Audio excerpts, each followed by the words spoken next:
সিদ্ধান্ত আপনার, কোন মানুষ হবেন, ভালো মানুষ না খারাপ মানুষ। আজকের আলোচনার বিষয় হচ্ছে মানব সম্পদের উন্নয়ন, human resource development. It's a process to increase the capacity of knowledge, skill, capacity of the people of a country. একটা দেশের মানুষের জ্ঞান, তাদের দক্ষতা কি করে বাড়ানো যায়, বাড়িয়ে দেশের উন্নয়ন করানো যায়, এটাই হচ্ছে মানব সম্পদ উন্নয়নের মূল কথা। তাহলে মানব সম্পদ হচ্ছে একটা দেশের সবচাইতে শক্তিশালী পুঁজি। প্রাকৃতিক সম্পদ, খনিজ সম্পদের চেয়েও দামি হচ্ছে মানব সম্পদ। আমার প্রিয় যশোর, প্রাকৃতিক সম্পদ, খনিজ সম্পদের চেয়ে দামি সম্পদ কি সম্পদ? আল্লাহ তাআলা দয়া করে আমাদেরকে এই মানব সম্পদ দিয়েছেন। আসুন আমাদের এই মানুষগুলোকে আমরা সোনার মানুষ বানাই। রাজি আছেন তো সবাই? রাজি আছেন? মানুষ পারে না এমন কোনো কিছু নাই, চাইলে সব পারে। এজন্য মানুষকে তারবিয়া দিতে হবে, যথাযথভাবে তাদেরকে গড়তে হবে। আসুন আমরা সিরাতের আয়নায় বিশ্বনবীর জীবনী থেকে দেখি তিনি কিভাবে হিউম্যান রিসোর্সকে ম্যানেজ করতেন। যদি আপনাদের সময় হয় দু একটা উদাহরণ দিয়ে আজকে আমি আমার আলোচনার বিদায় নিব। হবে সময় হবে কয়েক মিনিট? হ্যাঁ, শান্ত থাকবেন তো? শান্ত থাকবা? হ্যাঁ ঠিক আছে। এই ধাক্কার মধ্যে ঢুকছে, এবার মজা বুঝতেছো তো? হ্যাঁ, মানা করছিলাম না? ঠিক আছে, টের পাও। হ্যাঁ ঠিক আছে। যে আওয়াজ করবে আমি ওকে দেখতেছি, কে কে আওয়াজ করে দেখতেছি। শেষ কথা, শেষের দিকে চলে আসছি। বিষ্ণু ইসলাম কিভাবে হিউম্যান রিসোর্সকে ম্যানেজ করতেন, মজার কথা আছে কয়েকটা, বলে বিদায় নিব। বিশ্বনবী কিভাবে এই মানব সম্পদকে ম্যানেজ করতেন। বিশ্বনবী he was a very good talent hunter, চৌকস ট্যালেন্ট হান্টার ছিল। কার মধ্যে কি ট্যালেন্ট আছে দেখলেই বুঝে ফেলতেন। সুবহানাল্লাহ পড়বেন না? কি নবী আমরা পেয়েছি! He was a very good talent hunter. আমার নবী তিনি চৌকস ট্যালেন্ট হান্টার ছিলেন। কার মধ্যে কি প্রতিভা বের করতেন, ওই প্রতিভাকে ইসলামের কল্যাণে কাজে লাগাতেন। সুবহানাল্লাহ বলেন। যাকে যেই জায়গায় সেট করলে ভালো হবে তাকে ওই জায়গায় সেট করতেন। কয়েকজন সাহাবীর জীবনী শোনাই। আবু মাহজুরা রাদিয়াল্লাহু তাআলা আনহু, মক্কার মুয়াজ্জিন, আগে ছিল মুশরিক, পরে হয়েছে মুমিন। উনি কিভাবে মুমিন হইলেন এই ঘটনাটা একটু আপনাদের শোনাতে চাই। তো আপনাদের তো সময় নাই হাতে। হ্যাঁ সময় আছে? এই জেনজি শেষ করে দিল আজকের প্রোগ্রামটা। 1 ঘন্টা ধাক্কা ধাক্কি করে কেমনে দাঁড়ায় আছে আমি বুঝলাম না।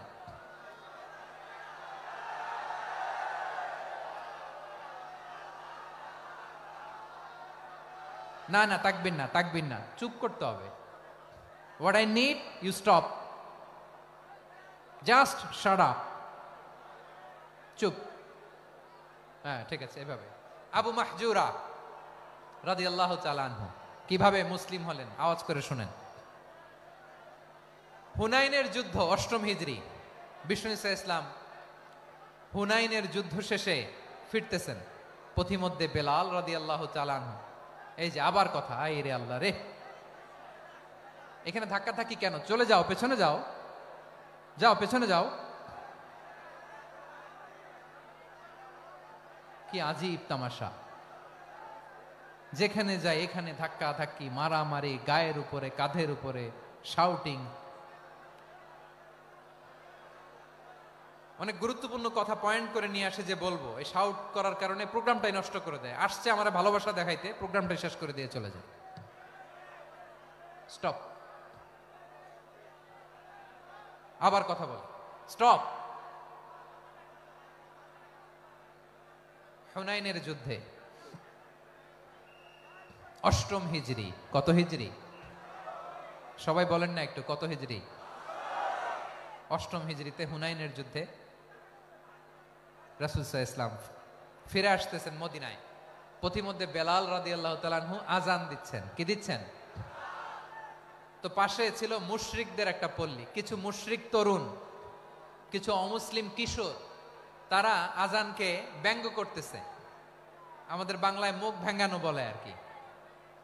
বেলাল রাদিয়াল্লাহু তাআলা আনহু আযান দিচ্ছেন, ওই বাচ্চাগুলো মুশরিক, তো ওরা আযানকে ব্যঙ্গ করতেছে, বিকৃতি করে ওরাও আযান দিচ্ছে। উদ্দেশ্য হচ্ছে আযানকে নিয়ে ঠাট্টা করা। উদ্দেশ্য কি? ঠাট্টা করা। ব্যাপারটা মনে কষ্ট পাওয়ার মতো ব্যাপার না? কিন্তু বিশ্বনবী ওইখানে দেখেন কি খুঁজলেন, বিশ্বনবী খেয়াল করলেন অমুসলিম কিশোরদের মধ্যে থেকে একটা কিশোরের গলাটা বড় দরাজ গলা, কণ্ঠটা বড় সুন্দর। খেয়াল করে দেখলেন যে কিছু কিশোর বেলালের আজানকে ব্যঙ্গ করে, বিকৃতি করে, কিন্তু একজনের কণ্ঠ দেখতে পাচ্ছেন না এত দূরে, কিন্তু কণ্ঠটা বড় সুন্দর, দরাজ গলা। বিশ্বনবী সাহাবীদেরকে বললেন, ধরো এগুলারে, ধরো।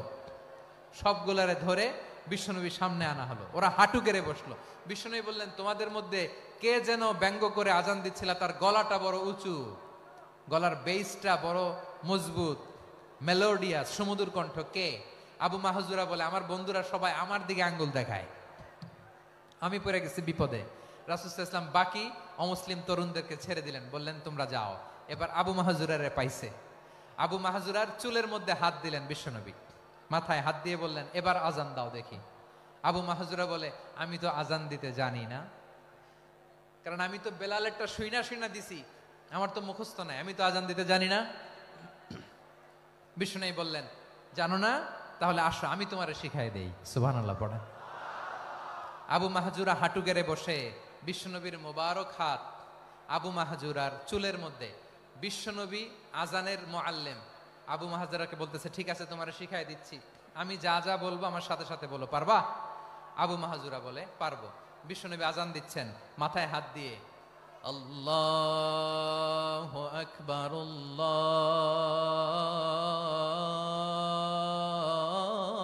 আল্লাহু আকবার। আবু মাহজুরা এই বাক্যটা পড়লেন।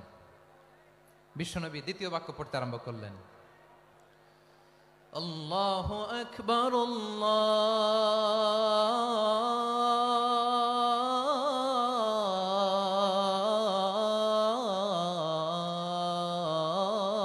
আল্লাহু আকবার। আবু মাহজুরা এই বাক্যটাও বললেন। বিশ্বনবী আবু মাহজুরার মাথার মধ্যে হাত দিয়ে তৃতীয় বাক্য পড়লেন,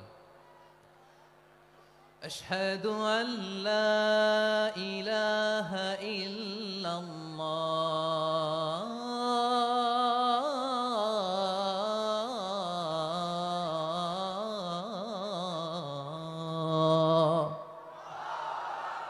আবু মাহজুরা তৃতীয় বাক্য পড়লেন। বিশ্বনবী একটা বাক্য পরে আবু মাহজুরা পরে, বিশ্বনবী পরে আবু মাহজুরা পরে। আবু মাহজুরা কিন্তু অমুসলিম, মুশরিক।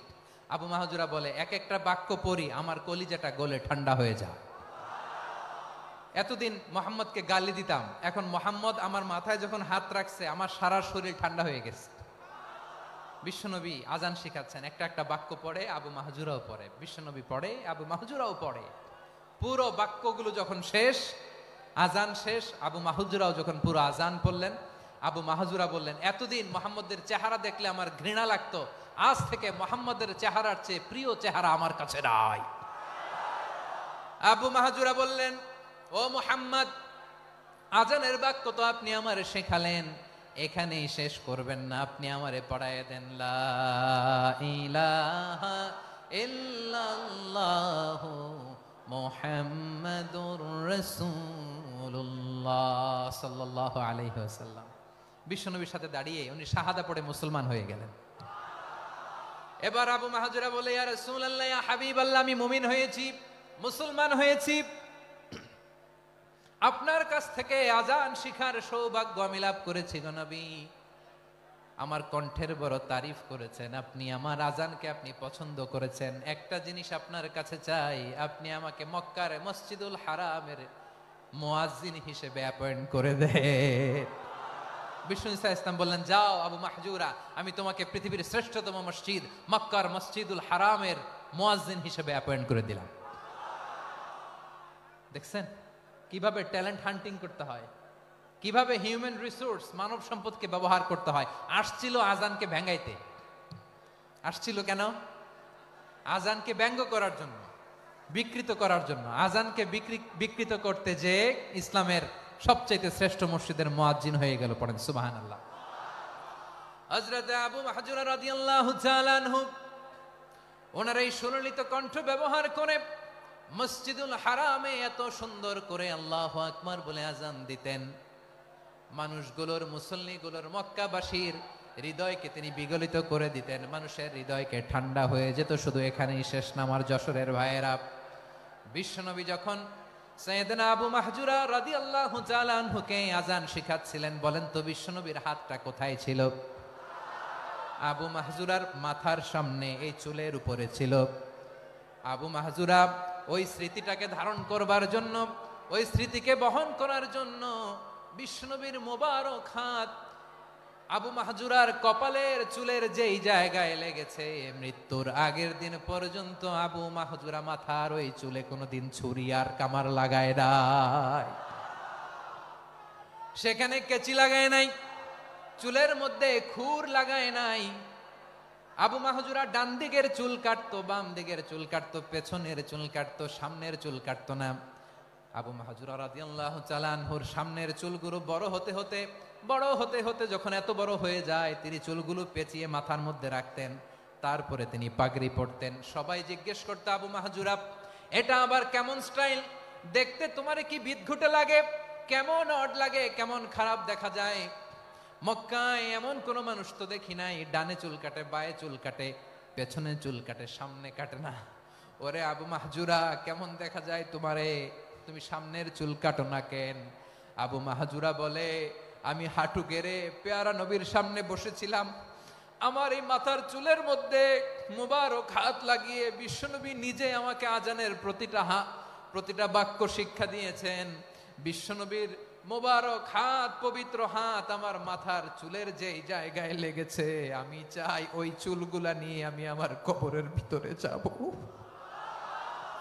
সাইয়েদনা আবু মাহজুরা রাদিয়াল্লাহু তাআলা আনহু ইন্তেকালের আগের পর্যন্ত মাথার সামনের চুলগুলা কাটে নাই। মাথার সামনের চুল তিনি কাটেন নাই। সুবহানাল্লাহি বিহামদি। কেমন ভালোবাসতেন বিশ্বনবী সাহাবীদেরকে, সাহাবারা কেমন ভালোবাসতেন বিশ্বনবীকে। সামনের চুলগুলো বড় হতে হতে এত বড় ছিল, পেঁচিয়ে রেখে পাগড়ি পরতেন, কাটতেন না। নবীর হাত লেগেছিল। সুবহানাল্লাহ পড়েন। তাহলে what is the lesson? Moral of the story কি? মোরাল অফ দ্য স্টোরি হচ্ছে, আসছিল আজানকে ব্যঙ্গ করার জন্য, বিকৃত করার জন্য, হয়ে গেল মসজিদুল হারামের মুয়াজ্জিন। দেখেন বিশ্বনবী একটা খারাপ সিচুয়েশনের মধ্যে থেকে কি ভালো জিনিস বের করে আনলেন। আমি যে শুরুতে বলেছি কিভাবে তিনি হিউম্যান রিসোর্সকে ডেভেলপ করেছেন, ম্যানেজ করেছেন। তিনি যে চৌকস ট্যালেন্ট হান্টার ছিল, দেখেন সবার মধ্যে থেকে এর বাছাই করে মুয়াজ্জিন বানাই দিয়েছেন। সুবহানাল্লাহ পড়েন। তার মানে এই না সবাইরে ধরে ধরে উনি মুয়াজ্জিন বানাইছেন। যার যেই ট্যালেন্ট আছে তাকে ওই কাজে অ্যাসাইন করেছেন। যার যেই প্রতিভা আছে তার প্রতিভাকে ইসলামের কাজে লাগিয়েছেন। সুবহানাল্লাহ পড়েন। যায়েদ বিন সাবিত রাদিয়াল্লাহু তাআলা আনহু নাম শুনেছেন? যশোর কথা বেরোয় না। যদি জিজ্ঞাসা সালমান খানের নাম শুনছেন, সবাই হাত তুলবে, জি হুজুর শুনছি, মানে সব দেখা শেষ। সালমান খান, আমির খান, অমুক খান, সব খান মুখস্থ, কিন্তু যায়েদ বিন সাবিতের নাম মুখস্থ নাই মুসলমানদের। যেই সাহাবী মাথার সামনের চুল কাটে নাই, মসজিদুল হারামের মুয়াজ্জিন বানাইছেন বিশ্বনবী, সাহাবীর নাম কি? খায়া ফেলাইছে, স্লোগানের সাথে খায়া ফেলাইছে। আবু মাহজুরা। কি নাম? আবু মাহজুরা আল জুমাহি রাদিয়াল্লাহু তাআলা আনহু। এই নামটা আজকে নিয়ে যাইতে হবে যশোর। আবু মাহজুরা রাদিয়াল্লাহু তাআলা আনহু। দুই নম্বরে বলছিলাম যায়েদ বিন সাবিত রাদিয়াল্লাহু তাআলা আনহু। বিশ্বনবী দেখলেন মদিনার এই আনসারী সাহাবী হাইলি ট্যালেন্টেড, ইন্টেলেকচুয়াল, মেরিটোরিয়াস, জ্ঞানের প্রতি তার আকর্ষণ, মারাত্মক আকর্ষণ। বিশ্বনবী তাকে দায়িত্ব দিলেন, কোরআন যা নাজিল হয় তুমি লিখো, কাতিবুল ওয়াহি বানায় দিলেন। সুবহানাল্লাহ। যায়েদ বিন সাবিতরে আবার আজান শিখান নাই, কারণ তার মধ্যে বিশ্বনবী প্রতিভা দেখেছেন, একাডেমিক প্রতিভা। বিশ্বনবীর একাডেমিক প্রজেক্টগুলো তিনি হ্যান্ডেল করতেন। যায়েদ বিন সাবিত ছিল বিশ্বনবীর ব্যক্তিগত সচিব। কি ছিল? ব্যক্তিগত সচিব। বোঝেন নাই? বিশ্বনবীর ব্যক্তিগত সচিব এবং দোভাষী। ইহুদিরা কিছু লিখে দিলে এটার অর্থ বিশ্বনবীরে বুঝায় দিতেন, আবার ইহুদিদের কাছে কিছু লিখতে হলে তিনি লিখে দিতেন। বিশ্বনবী একদিন বললেন, ইন্নী ওয়াল্লাহি মা আমানু ইয়াহুদা আলা কিতাব। ইহুদিরা যে চিঠি পাঠায় অর্থ তো বুঝি না, আরেক ইহুদি আইনে অর্থ করা লাগে। আবার ইহুদিদের কাছে কিছু লিখে পাঠাইতে চাইলে আমরা তো লিখতে পারি না, ইহুদিরে দিয়ে লেখা লাগে। ওরা যে পয়রা শোনায় লিখে দেয়, আমি ওদের বিশ্বাস করি না, আমার নিজের একজন লোক দরকার। বিশ্বনবী এই যায়েদ বিন সাবিতকে চুজ করলেন ল্যাঙ্গুয়েজের জন্য। উনি বললেন, জায়েদ, তোমার সফট স্কিলকে ডেভেলপ করতে হবে, তুমি হিব্রু ল্যাঙ্গুয়েজ শিখে ফেলো। জায়েদ বিন সাবিত বলল, বিশ্বনবীর মোটিভেশন আর ইন্সপিরেশন পেয়ে আমি 15 দিনে ইহুদিদের এই হিব্রু ল্যাঙ্গুয়েজ শিখে ফেললাম। শুধু শিখে ফেললাম না, হাত্তা হাদিকতু, even I became master in the language, এই ভাষা আমি পারদর্শী হয়ে গেলাম। এরপরে ইহুদিরা চিঠি লিখে পাঠালে আর কোনো ইহুদি ডাকা লাগতো না, আমি নবীর এটার অর্থ শুনে পরে বুঝায় দিতাম। আবার ইহুদিদের কাছে চিঠি লেখা লাগলে আমি জায়েদ বিন সাবিত চিঠি লিখে দিতাম। সুবহানাল্লাহ। দেখেন, এত সাহাবীর মধ্য থেকে বিশ্বনবীর একাডেমিক প্রজেক্ট, ব্যক্তিগত সচিব, দোভাষী হিসেবে তিনি জায়েদ বিন সাবিতের মতো তরুণকে নির্বাচিত করেছেন। কেমন ট্যালেন্ট হান্টার ছিল আমার নবী! সুবহানাল্লাহ পড়বেন না? বিশ্বনবীর ইন্তেকালের পরে সাইয়েদনা আবু বকর রাদিয়াল্লাহু তাআলা আনহু যখন খলিফা হয়ে আসলেন, কোরআনকে সংকলনের দায়িত্ব দেয়া লাগবে, কোন সাহাবীকে দিবেন? সব সাহাবারা মিলে পরামর্শ করলেন।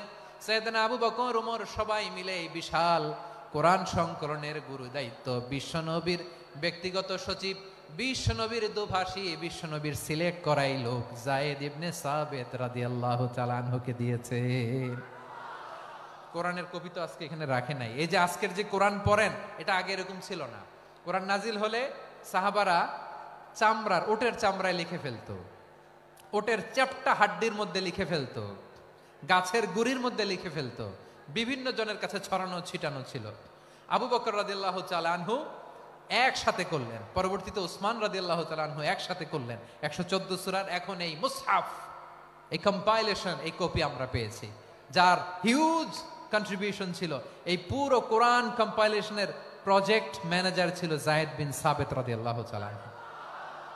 কোরআন কম্পাইলেশনের প্রজেক্ট ম্যানেজার। দেখেন, ওনারে মাথায় হাত দিয়ে আজান শিখায় নাই। সুবহানাল্লাহ কইবেন না?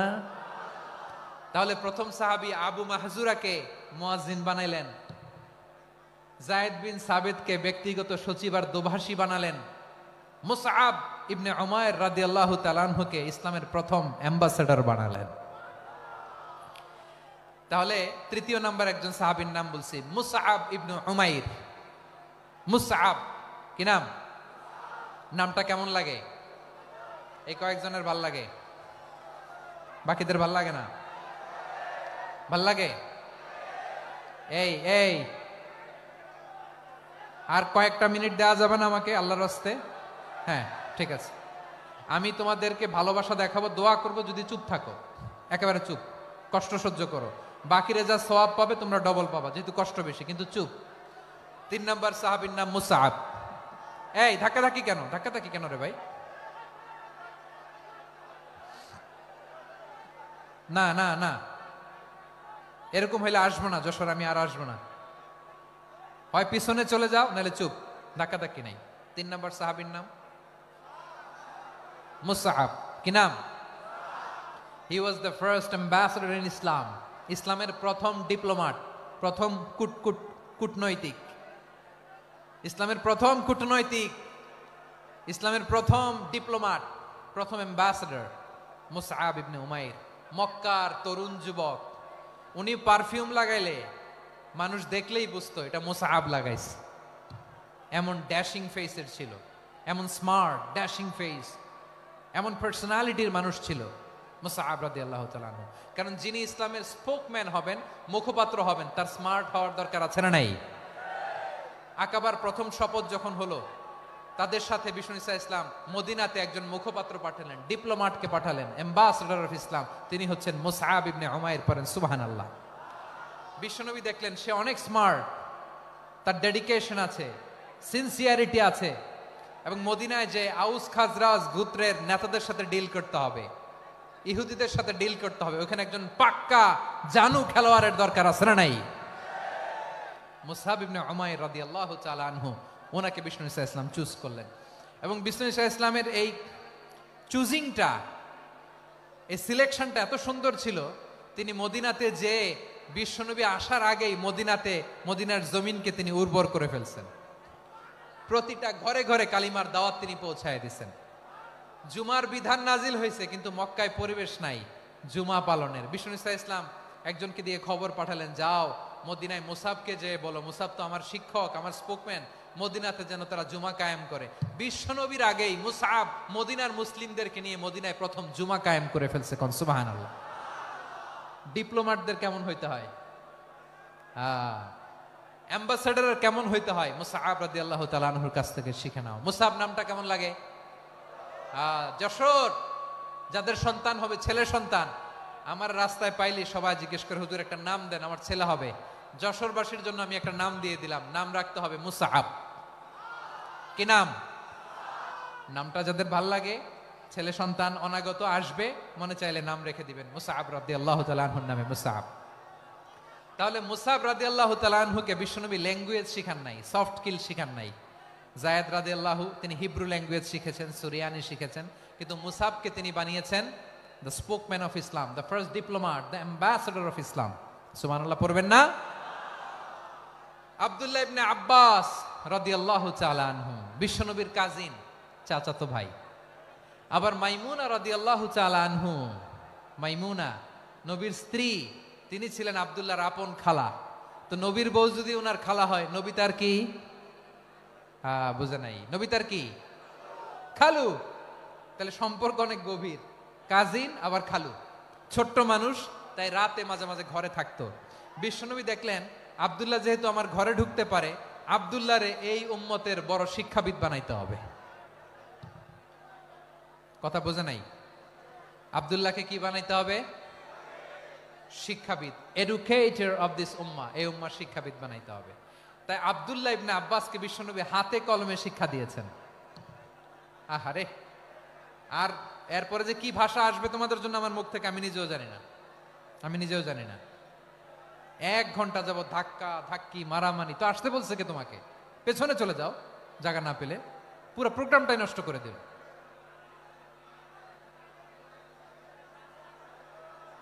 জি, আমার দিকে তাকান, আমি শেষ করে দিচ্ছি। হবে না, ইন্টেলেকচুয়াল আলোচনা এখানে হবে না, আমি বুঝতে পারছি, আমি শেষ করে দিচ্ছি। আব্দুল্লাহ ইবনে আব্বাস রাদিয়াল্লাহু তাআলা আনহু, মনোযোগ দিয়ে কয়েকটা মিনিট শুনুন, আমি এখনই শেষ করে দিচ্ছি। এরপর আওয়াজ করবে, এই যে এগুলো কি আমি বুঝলাম না।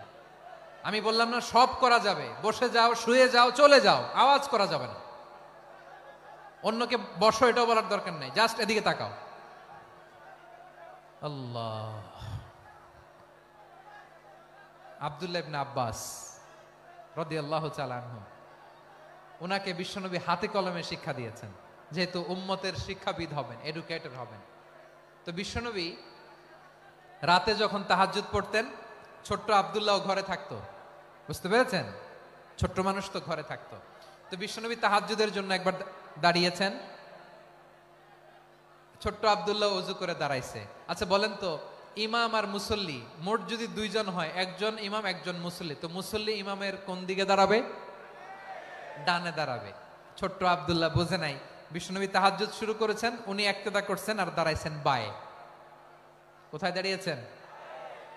আব্দুল্লাহ বলেন, যখন আমি বায়ে দাঁড়ালাম, আখাযা রাসূলুল্লাহ সাল্লাল্লাহু আলাইহি ওয়াসাল্লাম উযুনি আল ইউমনা ইয়াফতিলুহা, বিশ্বনবী নামাজরত অবস্থায় আমার কান ধরে টেনে আমার ডান দিকে এনে দাঁড় করায় দিলেন। পড়েন সুবহানাল্লাহ। দেখেন, হাতে কলমে শিক্ষা। আর জীবনে ভুলাবে? কথা কয় না, আর ভুলাবে? আর ভুল হবে না। এভাবে বিশ্বনবীর অনেক সঙ্গ পেয়েছেন, সফর করেছেন, একই বাহনে বসেছেন, এক বাহনে বসে লম্বা নাসিহত করেছেন, বলেছেন, ইয়া গোলাম ইহফাজিল্লাহ ইয়াহফাজকা, ইহফাজিল্লাহ তাজিদহু তুজাহাক, ইযা সাআলতা ফাসআলিল্লাহ ওয়া ইযা ইসতাআনতা ফাসতাইন বিল্লাহ। আল্লাহর বিধান মানো, আল্লাহর বিধান রক্ষা করো, আল্লাহ তোমায় রক্ষা করবে। আব্দুল্লাহ, চাইতে হলে আল্লাহর কাছে চাও, সাহায্য চাইতে হলে আল্লাহর কাছে সাহায্য চাও। মনে রাখো, গোটা বিশ্বের সবাই যদি তোমার সাহায্য করতে চায়, ততটুকুই করতে পারবে যতটুকু আল্লাহ তোমার নসিবে রেখেছে। গোটা বিশ্ব যদি তোমার বিরুদ্ধে ষড়যন্ত্রে দাঁড়িয়ে যায়, ক্ষতি ততটুকু করতে পারবে যতটুকু তোমার জন্য বরাদ্দ আছে। এর বাইরে কিছু করতে পারবে না। আওয়াজ করে বলেন ঠিক কিনা? এভাবে হাতে কলমে শিখিয়েছেন, বিশ্বনবীর সঙ্গ পেয়েছেন। উনাকে বিশ্বনবী সাল্লাল্লাহু আলাইহি ওয়াসাল্লাম শিক্ষাবিদ, এডুকেটর অফ দিস উম্মাহ হিসেবে সিলেক্ট করেছেন, হাতে কলমে শিখিয়েছেন। বিশ্বনবী একবার প্রকৃতির ডাকে সাড়া দিয়ে এসেছেন। এখন কি করতে হবে? নামাজের জন্য অজু করতে হবে। বিশ্বনবী এসেই দেখেন অজুর বদনায় পানি ভরা, খুশি হয়ে গেলেন, বললেন কে রেখেছে পানি? একজন বলল আব্দুল্লাহ রেখেছে। বিশ্বনবী অত্যন্ত খুশি হলেন, খুশি হয়ে একটা দোয়া করলেন, বললেন আল্লাহুম্মা ফাক্কিহু ফিদ্দীন ওয়া আল্লিমহু তা'ওয়ীল। আল্লাহ তুমি আব্দুল্লাহকে দ্বীনের বুঝ দিও আর কোরআনের তাফসীর শিক্ষা দিও। বিশ্বনবীর এই দোয়া এমন লাগছে, উনি রাইসুল মুফাসসিরিন, এই পৃথিবীতে যত মুফাসসির ছিল, যত মুফাসসির আসবে, সকল মুফাসসিরের সম্রাট হিসেবে স্বীকৃত হয়েছেন আব্দুল্লাহ ইবনে আব্বাস।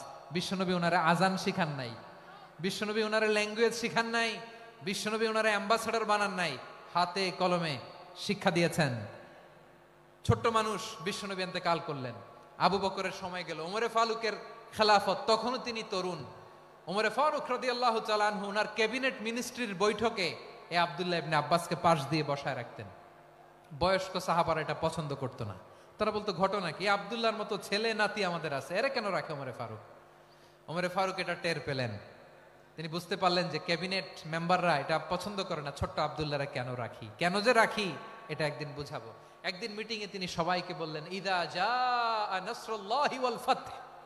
এই আয়াত দ্বারা উদ্দেশ্য কি বলেন তো মুরব্বী সাহাবীরা?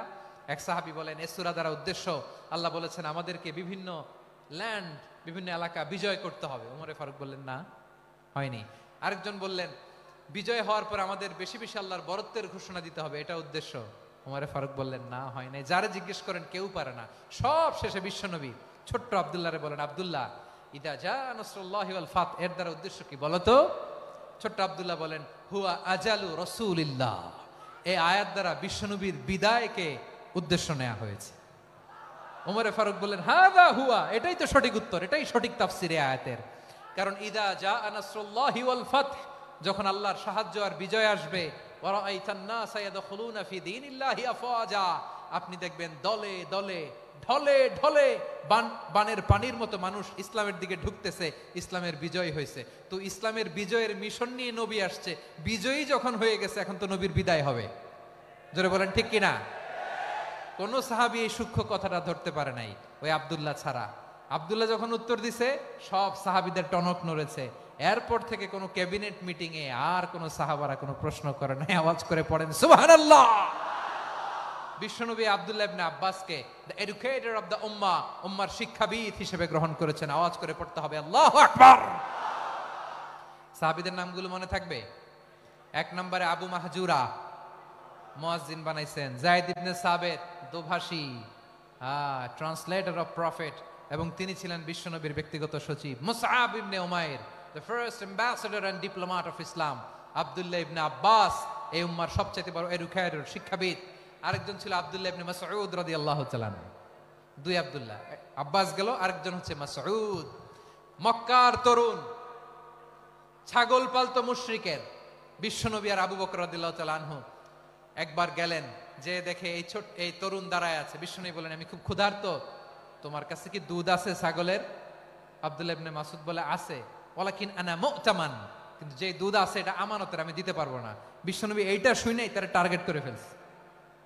আনা মু'তামান, দুধ আছে কিন্তু এটা আমার মালিকের, আমি তো দরদ দেখাই আমার মালিকের দুধ, আপনি পথিক, আপনারে দিতে পারি না।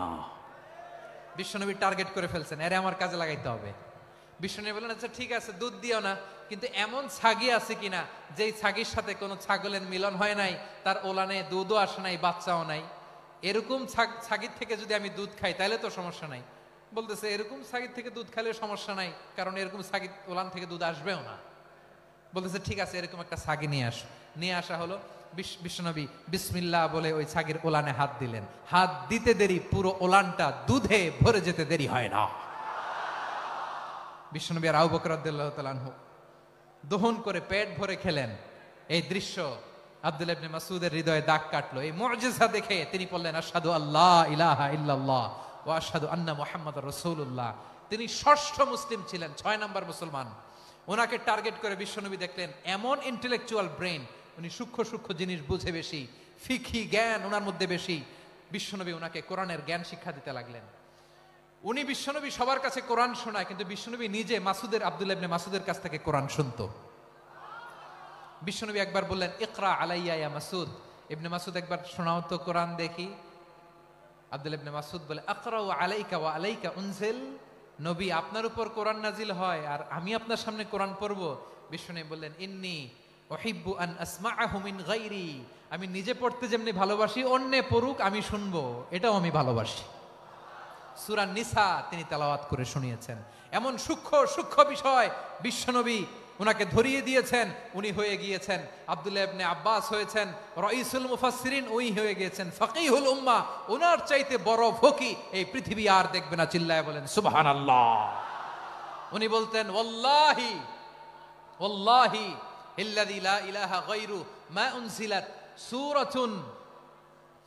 উনজিলাত সূরাতুন ইল্লা ওয়া আনা আ'লামু আইনা উনজিলাত ওয়া ফীমা উনজিলাত। বিশ্বনবী এমন ভাবে কোরআনের দার্স আমাকে দিয়েছেন, কোরআনে যত সূরা নাজিল হয়েছে, যেখানে নাজিল হোক না কেন আমি জানি এটা কোথায় নাজিল হয়েছে এবং কোন প্রেক্ষাপটে নাজিল হয়েছে। এমন একটা সূরা নাই যে সূরার কোথায় নাজিল হয়েছে আমি মাসুদের জানা নাই, কোন প্রেক্ষাপটে নাজিল হয়েছে আমার জানা নাই। এরকম ঘটবে না, চিল্লায় বলেন আল্লাহু আকবার। এই আব্দুল্লাহ ইবনে মাসউদ রাদিয়াল্লাহু তাআলা আনহু ওমর ফারুকের সময় কুফার চিফ জাস্টিস ছিলেন। কুফা নগরীর চিফ জাস্টিস। চিফ জাস্টিস বুঝেন নাই? বিচারপতি। কি ছিলেন? সবাই বলে নাই, কি ছিলেন? বিচারপতি ছিলেন। এবং ওনার যে ফিকহি জ্ঞানের ধারা, এটাই আলকামা, ইব্রাহিম আন-নাখাই, হাম্মাদ ইবনে সুলাইমান হয়ে ইমাম আবু হানিফা পর্যন্ত পৌঁছেছে। এবং ওনার ফিকহি জ্ঞানের ধারাই হানাফি মাযহাবে অ্যাকসেপ্ট হয়েছে। আজও এগুলো হানাফি মাযহাবে চর্চিত হয়। হানাফি মাযহাবের সব ফিক আব্দুল্লাহ ইবনে মাসউদের ফিকহি জ্ঞানের ধারা থেকে নেওয়া হয়েছে, চিল্লায় পড়েন সুবহানাল্লাহ। তাহলে উনাকে বিশ্বনবী বানিয়েছেন জুরিস্ট, জুরিস্ট, আইনবিদ, ফাকিহ। উনারে আজান শিখান নাই। হিউম্যান রিসোর্স ডেভেলপমেন্ট কিভাবে করবেন, মানব সম্পদের উন্নয়ন কিভাবে করতে হয়, কিভাবে যার যেখানে প্রতিভা কাজে লাগাতে হয় উনি দেখিয়েছেন। সুবহানাল্লাহ পড়বেন না? খালিদ বিন ওয়ালিদ নাম শুনছেন? কে কে শোনেন নাই হাত তোলেন। কি ছিলেন? বীর যোদ্ধা, বীর যোদ্ধা ছিলেন খালিদ বিন ওয়ালিদ। কিন্তু তিনি ইসলাম ধর্ম গ্রহণ করেছেন অনেক দেরিতে, 8ম হিজরিতে। তার মানে 8ম হিজরির আগে উনি মুশরিকদের পক্ষে লড়াই করেছেন। ওনার হাতে কত মুসলিম সাহাবী যে নিহত হয়েছে হিসাব নাই। বিশ্বনবী টার্গেট করে রাখছে, তুমি আমাদের মুসলিমদের এত ক্ষতি করলা, তুমি যখন মুসলমান হবা তোমারে দিয়ে আমি এমন কাম করামু যে এটা আর কেউ করতে পারবে না। সুবহানাল্লাহ নাই? যশোর ক্লান্ত হয়ে গেছে।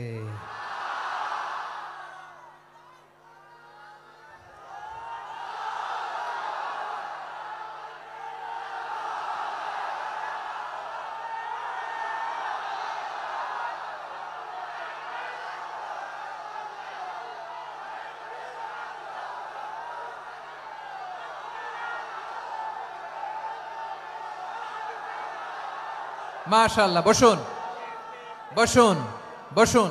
খালিদ বিন ওয়ালিদ রাদিয়াল্লাহু তাআলা আনহু 8ম হিজরিতে মুসলিম হয়েছেন, মক্কা বিজয়ের আগে। তো মক্কা বিজয়ের আগে যখন মুসলিম হয়েছেন, এর আগে কি করছেন? কাফিরদের সাথে যুদ্ধ করেছেন। উনি উহুদের যুদ্ধে মুসলমানদের যে পরাজয় ভাব, কঠিন পরিস্থিতির মুখোমুখি উনার কারণে পেছন থেকে এমন আতর্কিত আক্রমণ করেছেন, মুসলমানদেরকে কচুকাটা করেছেন।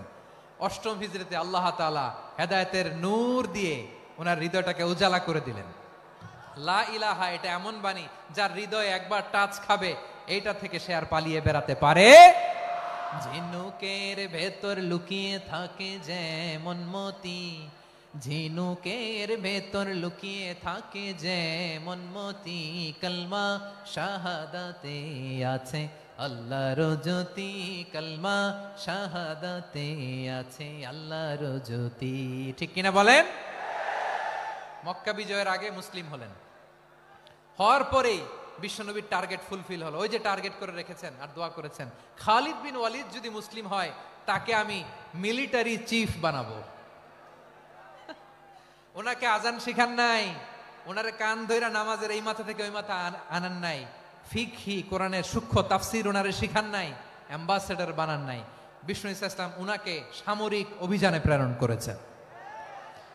সামরিক অভিযানে তিনি প্রেরণ করেছেন। ওনার জীবদ্দশায় ওনার নেতৃত্বে যতগুলো যুদ্ধ হয়েছে, একটা যুদ্ধেও তিনি পরাজয় বরণ করেন নাই।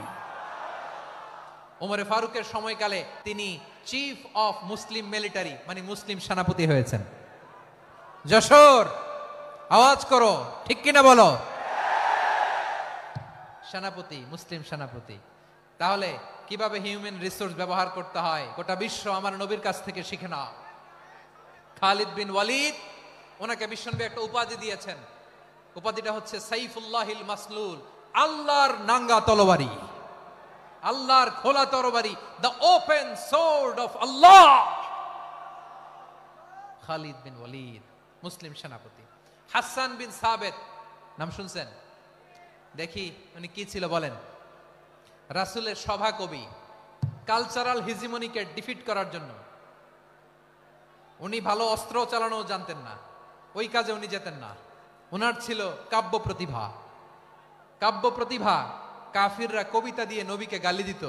বিশ্বনবী বলতেন, ইয়া হাসান আজিব আন রাসূলিল্লাহ, তুমি নবীর হয়ে কাফেরদের এই কথাগুলোর জবাব দাও। বিশ্বনবীর একটা মিম্বার ছিল।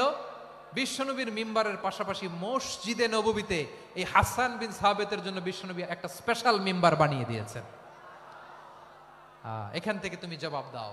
এবং বিশ্বনবী বলেছেন, আল্লাহুম্মা আইয়িদহু বিরূহিল কুদুস। আল্লাহ, হাসান আমার পক্ষে জবাব দেয়, তুমি জিব্রাইল মারফত তাকে সাহায্য পাঠায়া দিও। রাসূল সাল্লাল্লাহু আলাইহি ইসলামের সভা কবি, the poet of the prophet, নবীর কবি। উনি কবিতা দিয়ে, এমন উচ্চাঙ্গের ভাষায় কবিতা দিয়ে তিনি জবাব দিতেন, কাফিরদের গা শিহরে যেত, তাদের হৃদয়ে আগুন ধরে যেত। তাহলে এরকম কবিরও দরকার আছে না নাই?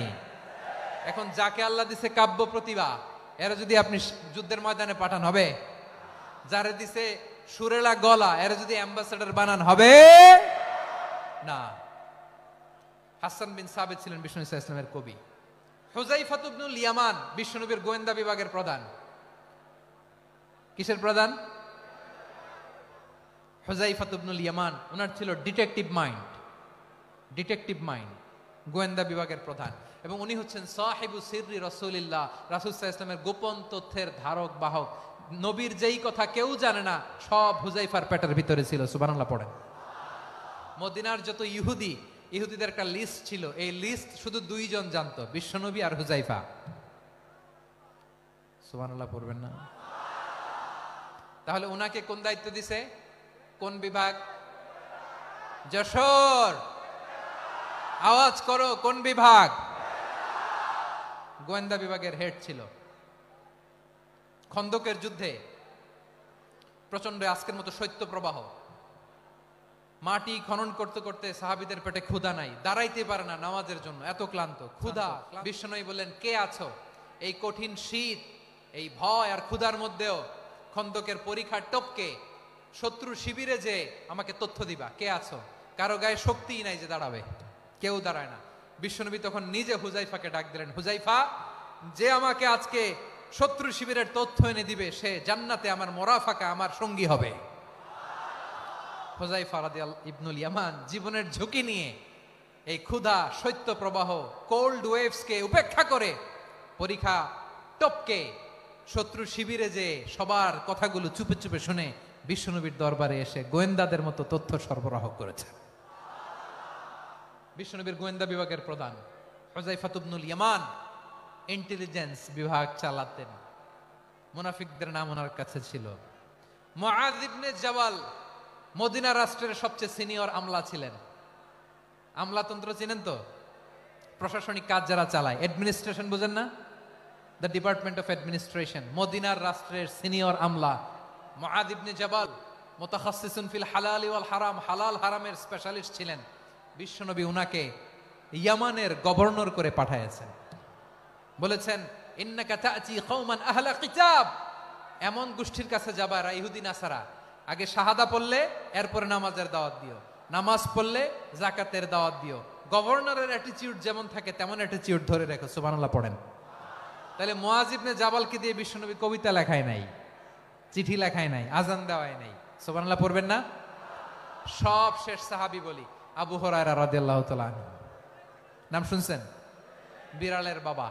কি করতেন? খালি হাদিস মুখস্থ করতেন। উনি বলতেন, আলজামু রাসূলুল্লাহ আলা মিল ইবাতনি, আমার শুধু পেটের ক্ষুধার বন্দোবস্ত হইলে আমি নবীর সঙ্গ ছাড়তাম না। আমার আনসার সাহাবারা ক্ষেত খামারের কাজ করতো, আমার মুহাজির সাহাবারা ব্যবসা করতো, আর আমি নবীর সাথে সাথে থাকতাম। শুধু সকাল বিকাল 2 বেলা যদি আমার খাবারের বন্দোবস্ত হয়, আমি আর নবীর লক ছাড়ি না। সুবহানাল্লাহ কইবেন না? 5374টা হাদিস তিনি বর্ণনা করেছেন। সবচেয়ে বেশি হাদিস বর্ণনাকারী সাহাবী। হাদিস প্রিজার্ভেশনের কাজে বিশ্বনবী ওনাকে কাজে লাগিয়েছেন। উনি একদিন বলেন, ইয়া রাসূলুল্লাহ আসমাউ মিনকা কাসীরান ফালা আহফাজু। নবী অনেক কথা শুনি, আমার মনে থাকে না। বিষ্ণু বললেন, তাই? উবসুত রিদাক, তোমার চাদরটা বিছাও। আবু হুরায়রা বিছালেন, বিশ্বনবী হাত বুলায় দিলেন, এরপরে অনেক হাদিস বর্ণনা করলেন। আবু হুরায়রা বলে, তারপর থেকে বিশ্বনবী যাই বর্ণনা করে আমি শুনি আর একটাও ভুলি না। এখন সুবহানাল্লাহ। বিশ্বনবী ওনাকে হাদিস প্রিজার্ভেশন, নবীর এই যে লক্ষ্য হাদিস প্রিজার্ভেশনের এই দায়িত্ব দিয়েছেন সাইয়েদনা আবু হুরায়রা রাদিয়াল্লাহু তাআলা আনহুকে। প্রিয় ভাইরা, তাহলে 10 জন সাহাবীর কথা যে বললাম, আপনারা কি খেয়াল করেছেন কত বড় ট্যালেন্ট হান্টার, চৌকস ট্যালেন্ট হান্টার ছিল আমার নবী। এক একজনের এক এক ট্যালেন্ট এক এক কাজে অ্যাসাইন করেছেন, এক একজনকে এক এক দায়িত্ব দিয়েছেন, এক একজনের প্রতিভাকে এক একভাবে বিকশিত হওয়ার সুযোগ দিয়েছেন। আওয়াজ করে বলেন ঠিক কি না? এখন আমার পর্দার আড়ালে আমার মায়েরা বলবে, এতগুলো পুরুষ সাহাবীর কথা বললো, নারী সাহাবীরা কি কিছু করে নাই? হ্যাঁ, একজন নারী সাহাবীর কথা বলে মোনাজাত হবে, দোয়া ছাড়া কেউ যাব না। রুফাইদা আল আসলামিয়া রাদিয়াল্লাহু তাআলা আনহা, ওনার বাবার নাম সাআদ আল আসলামি। বিশ্বনবী কি খেয়াল করলেন দেখেন, সাআদ ছিল মদিনার বড় ডাক্তার। এই নারী সাহাবী রুফাইদা বাবার কাছ থেকে চিকিৎসা বিদ্যা শিখেছেন। যখন শিখছে, বিশ্বনবী দেখলেন আমার তো প্রতি সপ্তাহে সপ্তাহে যুদ্ধে আহত সাহাবীদের সেবা দিবে কে? বিশ্বনবী রুফাইদাকে বললেন, রুফাইদা তুমি মসজিদে নববীর পাশে একটা মেডিকেল ক্যাম্প করো। এই যে সাকিনা আদ্দিন মেডিকেলের আমার ছাত্রী বন্ধুরা, শুনে রাখো, তোমাদের আইকন হচ্ছে এই রুফাইদা আল আসলামিয়া। বিশ্বনবীর ডিরেকশন অনুযায়ী তিনি মসজিদে নববীর পাশে একটা মেডিকেল ক্যাম্প করলেন এবং আহত সাহাবাদের চিকিৎসা উনি ওনার টিম নিয়ে দিতেন। বিশ্বনবীর পরামর্শে উনি আনসারি এবং মুহাজির মহিলা সাহাবীদেরকে নিয়ে একটা স্পেশাল মেডিকেল টিম গঠন করলেন। খায়বার যুদ্ধে 7ম হিজরিতে যখন বিশ্বনবী যায়, উনি ওনার টিম নিয়ে আসলেন, বললেন, ইয়া রাসূলুল্লাহ, আমরা তো তলোয়ার চালাতে পারি না, আমরা তো তীর মারতে পারি না, আপনি যদি অনুমতি দেন খায়বার অভিযানে আমি আমার টিম নিয়ে মেডিকেল টিমের সেবাটা সার্ভিসটা দিতে চাই। পড়েন সুবহানাল্লাহ। বিশ্বনবী অনুমতি দিলেন, যোদ্ধা সাহাবীদের সাথে রুফাইদা আল আসলামিয়া উনিও মেডিকেল টিম নিয়ে অগ্রসর হলেন। খায়বারের প্রতিটা আহত ইনজুর্ড সাহাবী যারা ইনজুরি শিকার হয়েছেন, সবাই রুফাইদা আল আসলামিয়ার এই মেডিকেল ক্যাম্প থেকে চিকিৎসা সহায়তা পেয়েছেন। সুবহানাল্লাহ পড়েন। দেখেন কিভাবে বিশ্বনবী ট্যালেন্ট বাছাই করতেন। আপনি অবাক হবেন, বাহরাইনের মেডিকেল ইউনিভার্সিটিতে রুফাইদা আল আসলামিয়া মেডিকেল প্রাইজ অ্যাওয়ার্ড প্রতি বছর দেয়া হয়। যদি 8 দিনের এই মেডিকেল, আমার বোনেরা যদি জেনে থাকো জানো, না হলে নতুন করে জানো, সার্চ দিও, রুফাইদা আল আসলামিয়া মেডিকেল অ্যাওয়ার্ড বাহরাইনের ইউনিভার্সিটিতে দেয়া হয়। প্রিয় ভাইয়েরা, তাহলে আলোচনার সামারি আমরা করি। বিশ্বনবী যার যেখানে ট্যালেন্ট তাকে ওইখানে কাজে লাগাতেন। আওয়াজ করে বলেন ঠিক কিনা? এবার একটা ইন্টারভিউ হবে, আওয়াজ করে বলেন, আবু মাহজুরাকে বিশ্বনবী কি বানাইছেন? হ্যাঁ, হাসান বিন সাবিত ছিলেন বিশ্বনবীর সভাকবি। কি ছিলেন? বিশ্বনবীর সভাকবি ছিলেন। এরপরে হুযায়ফা ইবনুল ইয়ামান কি ছিলেন? হ্যাঁ, গোয়েন্দা বিভাগের প্রধান। মুআয ইবনে জাবাল কি ছিলেন? সিনিয়র আমলা। হ্যাঁ, ইয়ামানের গভর্নর। আবু হুরায়রা রাদিয়াল্লাহু তাআলা আনহু হাদিস প্রিজার্ভেশনের কাজ করেছেন। আর আমাদের রুফাইদা আল আসলামিয়া রাদিয়াল্লাহু তাআলা আনহা কি ছিলেন? হ্যাঁ, নার্স ছিলেন। নার্স হয়ে মেডিকেল সেবা দিয়েছেন। প্রিয় ভাইয়েরা, পুরো আলোচনার যদি সামারি করি, তাহলে বিশ্বনবী যেভাবে হিউম্যান রিসোর্সকে ম্যানেজ করেছেন, যার যেখানে প্রতিভা কাজে লাগিয়েছেন, আমরাও যদি করি, আমাদের বাংলাদেশের চিত্র আমরা পাল্টে দিতে পারবো। আমরা শুরুতে শুনেছি মানুষের আছে অসীম সম্ভাবনা, প্রতিটা মানুষ অনন্য, যত্ন নিলে, যথাযথ পরিচর্যা করলে মানুষ বিশ্ব জয় করতে পারে। ঠিক কিনা? আমাদের হাফেজে কোরআনের সামনে দাঁড়াতে পারে এমন কোন হাফেজে কোরআন আল্লাহর জমিনে জন্ম হয় নাই। গোটা বিশ্ব কাঁপিয়ে তারা সেরা, আমাদের ক্রিকেটাররা সেরা, আমাদের তৈরি পোশাক শিল্প সেরা। এরকম অনেক অনেক সেরা জিনিস আছে, আমরা এগুলোরে নার্চারিং করতে পারি নাই, পরিচর্যা করতে পারি নাই, সঠিক তারবিয়াতের অভাব। তাহলে মানুষের অসীম সম্ভাবনাকে কাজে লাগাতে হবে, ঠিক কিনা বলেন? ইউনুস গভর্নমেন্টকে আমি বলবো, অল্প সময়ের জন্য আপনারা এসেছেন, সংস্কারও করতে হবে, আবার নির্বাচনও করতে হবে। সব সংস্কার হতে করতে পারবেন না, যতটুকু পারবেন এর মধ্যে আমাদের যে হিউজ ম্যান পাওয়ার, আমাদের যে মানব সম্পদ, হিউম্যান রিসোর্স, এটাকে ডেভেলপ করে আপনাদের যেতে হবে। যেটা পারবেন না সেটাকে পরবর্তী নির্বাচিত গভর্নমেন্টের কাছে রেখে যেতে হবে, যে তারা যেন করে, তাদের কাছে আপনারা এটা রেখে যাবেন। তাহলে মানুষ চাইলে বিশ্ব জয় করতে পারে, আর মানুষকে হারাতে পারে কেউ? জোরে বলো যশোর, মানুষকে হারাতে পারে কেউ? আল্লাহ আমাদেরকে জনসংখ্যা দিয়েছেন প্রিয় ভাইয়েরা, এই জনসংখ্যা অনেক বড় সম্পদ, এটা আমাদের জন্য অভিশাপ নয়, আশীর্বাদ। আমাদের জনসংখ্যাকে যদি আমরা জনশক্তিতে রূপান্তর করতে পারি, আজকে বাংলাদেশ যে অবস্থানে দাঁড়িয়ে আছে, বাংলাদেশ তার 20 গুণ উন্নতির শিখরে চলে যাবে। চিল্লায় বলো ঠিক কিনা? আমাদের শ্রমিক ভাইয়েরা বাইরে কাজ করে, আমাদের শ্রমজীবী ভাইয়েরা, প্রবাসীরা, তাদের ব্যাপারে গুরুত্ব দিতে হবে। আমাদের শ্রমের দাম সবচেয়ে কম, সবচেয়ে কম। তারা এম্বাসিতে গুরুত্ব পায় না, এয়ারপোর্টে গুরুত্ব পায় না। এই সরকার অবশ্য তাদেরকে অনেক গুরুত্ব দিচ্ছে। আমাদের অদক্ষ শ্রমিককে যখন আমরা দুবাই পাঠাই, অল্প বেতন পায়, কিন্তু ইন্ডিয়ানরা দক্ষ শ্রমিক পাঠাইলে তার 3 গুণ বেতন পায়। আমরা আমাদের শ্রমিকদেরকে অদক্ষ ভাবে আর পাঠাতে চাই না, দক্ষ শ্রমিক পাঠিয়ে আমরা রেমিটেন্সের বন্যা বইয়ে দেব। আমাদের শ্রমিকদের পাঠানো রেমিটেন্সের টাকায় সচল থাকে আমার দেশের অর্থনীতির চাকা। তাদেরকে সবচেয়ে গুরুত্ব দিতে হবে। আমরা পেয়েছি ফ্রিডম ফাইটার, মুক্তিযোদ্ধা, আর আমার প্রবাসী ভাইরা হচ্ছে রেমিটেন্স ফাইটার। জোরে বলো ঠিক কিনা? তাহলে আমাদের এই জনশক্তিকে জনসম্পদে ট্রান্সফর্ম করতে হবে, ঠিক কিনা বলেন? সরকার জনগণকে এভাবে পলিশ করতে হবে। মা বাবারা ছেলে মেয়েদের মধ্যে কার কোন যোগ্যতা, তাকে ওইভাবে কাজে লাগাতে হবে। সবার এ প্লাস পাওয়ার কোনো দরকার নাই। আমাদের দেশে একটা টেন্ডেন্সি আছে, পরীক্ষায় এ প্লাস না পাইলে কই তুই কি করলি, পাশের বাড়ির ছেলে এ প্লাস পাইছে, যা ওর পা ধোয়া পানি খা। কি খা? তা আমি ভাবছি যে পা ধোয়া, এ প্লাস পাওয়া ছেলেদের পা ধোয়া পানির একটা পানির ব্র্যান্ড বানাইতে হবে, এরকম লেখা থাকবে, এ প্লাস পাওয়া ছেলেদের পা ধোয়া পানি। খাওয়া নাই, এগুলার খাওয়া নাই। ওরে আল্লাহ এ প্লাস পাওয়ার জন্য বানাইছে, আর আপনার ছেলেকে এই এ প্লাস গুলারে নিয়ন্ত্রণ করার জন্য আল্লাহ বানাইছে। ওকে দিয়ে আল্লাহ কি করবে আপনি জানেনই না। একটা এ প্লাস, একটা এ গ্রেড, একটা মানুষের জীবনকে ঠিক করে দিতে পারে না। আপনার ছেলেকে আল্লাহ অন্যদিকে যোগ্যতা দিয়েছে, ওদের মনোবল ভাঙবেন না, খবরদার, খবরদার। ছেলে মেয়েদের মনোবল ভাঙবেন না। যাকে দিয়ে যেটা হবে তাকে দিয়ে সেটা করতে হবে, তার প্রতিভাকে সেভাবে কাজে লাগাতে হবে। তাহলে বাংলাদেশ, আমাদের এই জনসংখ্যা জনসম্পদে রূপান্তরিত হবে। আমাদের সরকারের তত্ত্বাবধানে আমাদের 18 কোটি জনগণ দক্ষ জনশক্তিতে রূপান্তরিত হোক, আমরা চাই কি চাই না? আমরা ভালো মানুষ, শ্রেষ্ঠ মানুষ হতে চাই কি চাই না? ওই জাপানিজদের মতো সৎ, ওই ইউরোপিয়ানদের মতো কালচার্ড, আমাদেরকে আল্লাহ তাআলা কোরআন সুন্নাহ অনেক কিছু দিয়েছেন।